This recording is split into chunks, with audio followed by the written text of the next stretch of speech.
देखिए बच्चों, आज हम पढ़ेंगे अकाउंटिंग प्रिंसिपल्स के बारे में। ये कुछ अकाउंटिंग प्रिंसिपल्स हैं जो हर एक अकाउंटेंट को फॉलो करने होते हैं। ठीक है, तो आप देखिएगा, first is accounting entity principle. Accounting entity क्या कहता है बेटा? According to this assumption, business is treated as a separate and distinct from its owner, creditors and others। मतलब ये जो हमारा एंटिटी कॉन्सेप्ट है, अकाउंटिंग एंटिटी प्रिंसिपल बोल दो, सेपरेट लीगल एंटिटी बोल दो आप। ठीक है, ये जो कॉन्सेप्ट है सेपरेट लीगल एंटिटी या अकाउंटिंग एंटिटी कॉन्सेप्ट, इसको मैं सेपरेट लीगल एंटिटी भी बोल सकता हूँ बेटा, सेपरेट लीगल एंटिटी भी बोल सकता हूँ और लीगल एंटिटी भी बोल सकता हूँ, है ना। तो इस प्रिंसिपल के अकॉर्डिंग बिजनेस और ऑनर दोनों अलग अलग व्यक्ति हैं। मतलब जो मैं पैसा बिजनेस में लगाता हूँ वो मेरे लिए क्या है? कैपिटल। लेकिन बिजनेस के लिए वो एक तरीके की लाइबिलिटी है, समझो। वो बिजनेस के पॉइंट ऑफ व्यू से कैपिटल है, मेरे पॉइंट ऑफ व्यू से तो इन्वेस्टमेंट है। तो इसी प्रिंसिपल के बिहाफ पे जो पैसा ऑनर ने बिजनेस में लगाया वो बिजनेस के लिए लाइबिलिटी और जिस पर्सन ने लगाया उसके लिए इन्वेस्टमेंट ट्रीट होता है। आगे लिखा है, all the business transactions are recorded in the books of accounts from business point of view। मतलब बिजनेस पॉइंट ऑफ व्यू से हम रिकॉर्ड करते हैं क्या बेटा?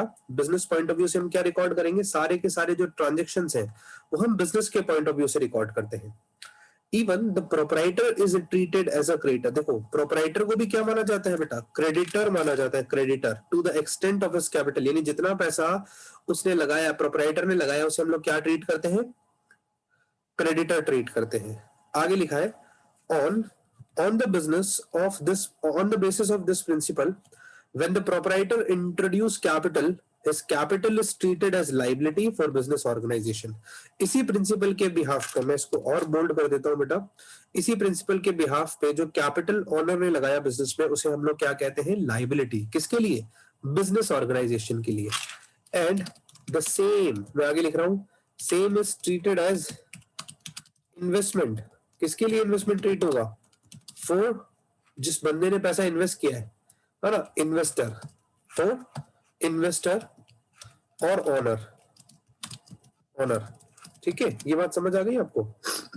This principle applies to every form of enterprise including sole proprietorship form. बेटा एक चीज आपको ध्यान रखनी है, हर एंटरप्राइज पे ये वाला प्रिंसिपल लागू होता है, चाहे वो एंटरप्राइज बिजनेस ऑर्गेनाइजेशन है या नॉन बिजनेस ऑर्गेनाइजेशन है। मतलब बैंकिंग भी है तो भी अप्लाई होगा, कोई ऐसी ऑर्गेनाइजेशन है जो प्रॉफिट कमाने के लिए काम नहीं करती उसके लिए भी अप्लाई होगा। लेकिन याद रखिएगा, ये जो अप्लाई होगा ना, बिजनेस और ऑनर दोनों सेपरेट पर्सन है, ये केवल अप्लाई होगा तब जब हम अकाउंटिंग कर रहे हैं। अकाउंटिंग पॉइंट ऑफ व्यू से ये सेपरेट होते हैं, ठीक है।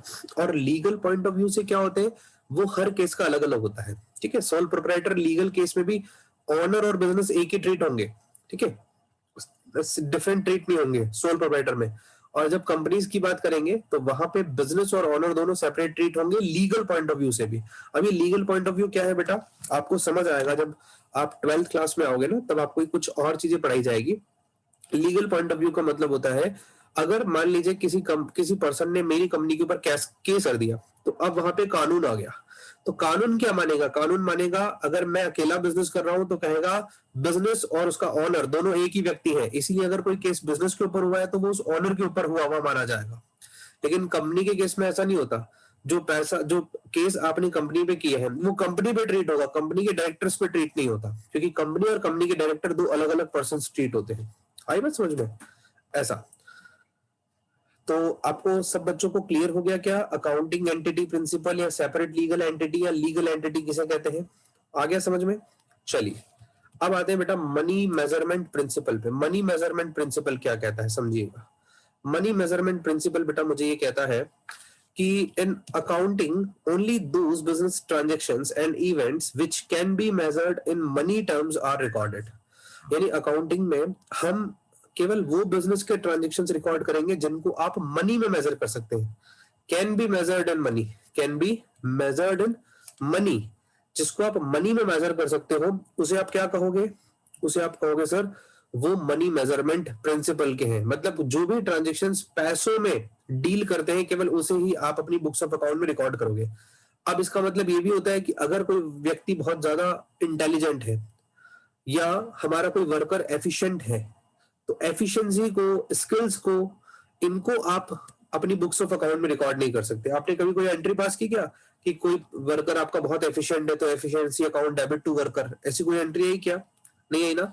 तो इसका मतलब मनी मेजरमेंट प्रिंसिपल क्या कहता है कि ऐसे ट्रांजेक्शन जिनको आप मनी में माप सको, उन्हें उन्हें आप अपनी बुक्स ऑफ अकाउंट में रिकॉर्ड करोगे। सॉरी, हाँ, इसके एग्जाम्पल लिखा है, purchase of 10 tons of raw material or 5,000 square yard land, these asset cannot be recorded। समझना, अगर आपने 10 टन रॉ मटेरियल खरीदा और 5,000 स्क्वायर यार्ड्स यानी जमीन खरीदी, तो मुझे बताओ इसको क्यों रिकॉर्ड नहीं किया जाएगा बच्चों?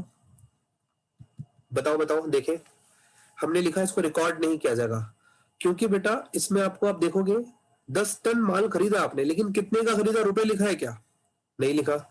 वैसे ही 5,000 स्क्वायर की जमीन खरीदी आपने, स्क्वायर यार्ड्स की जमीन खरीदी, कहीं लिखी है कि क्या प्राइस की खरीदी? नहीं पता, तो आप इसको अपनी बुक्स ऑफ अकाउंट में रिकॉर्ड नहीं कर सकते।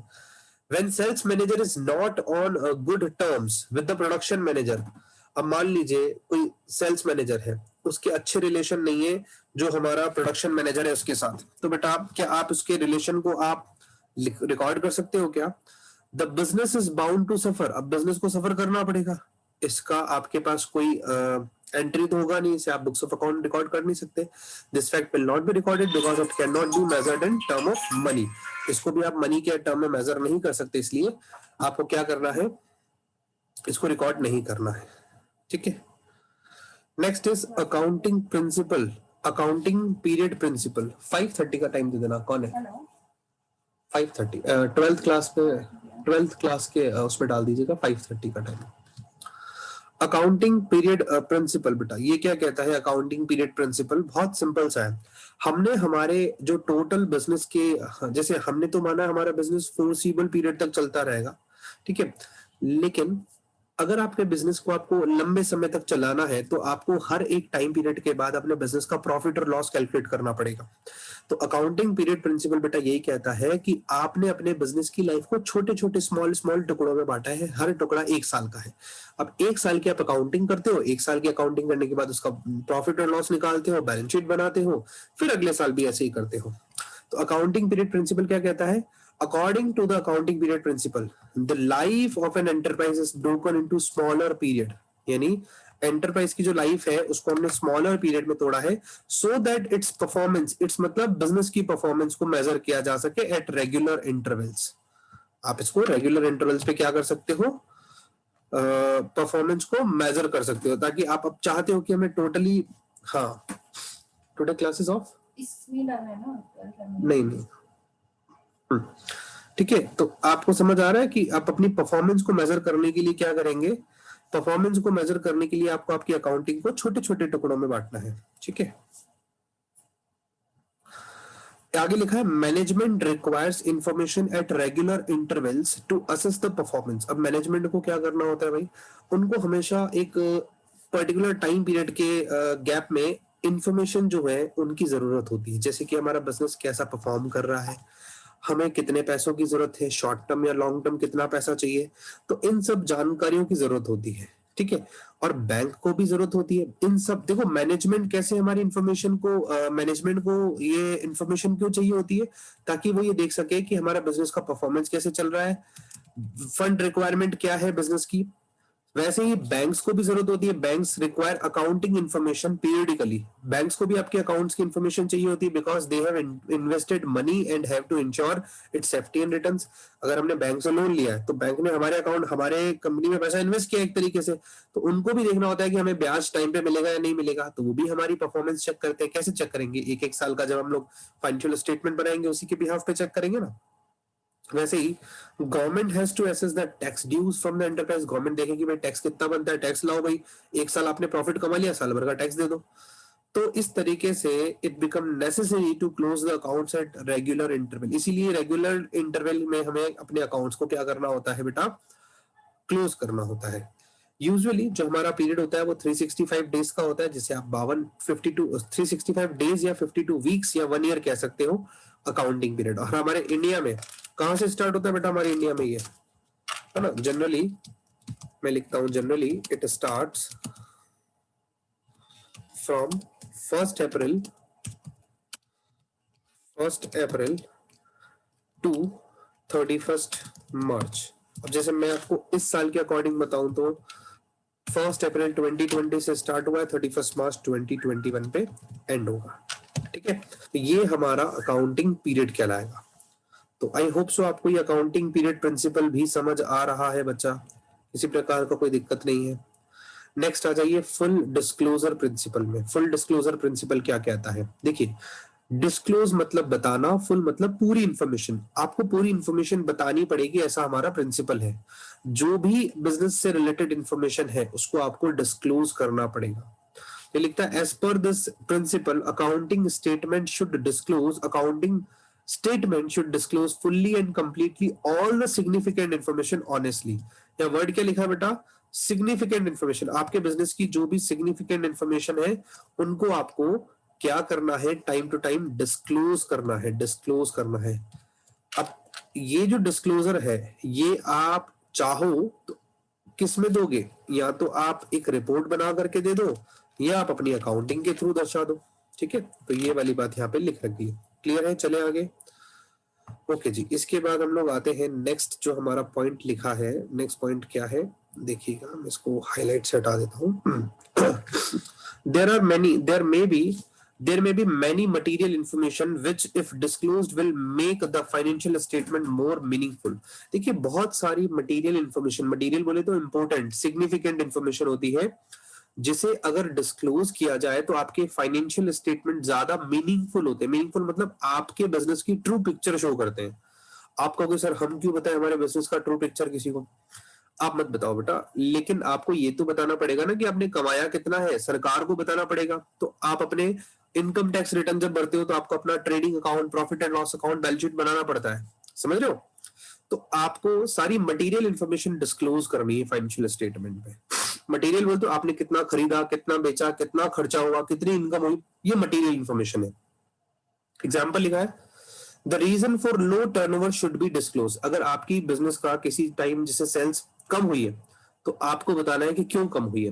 The market value of investment and method of valuation of fixed assets are disclosed outside the balance sheet.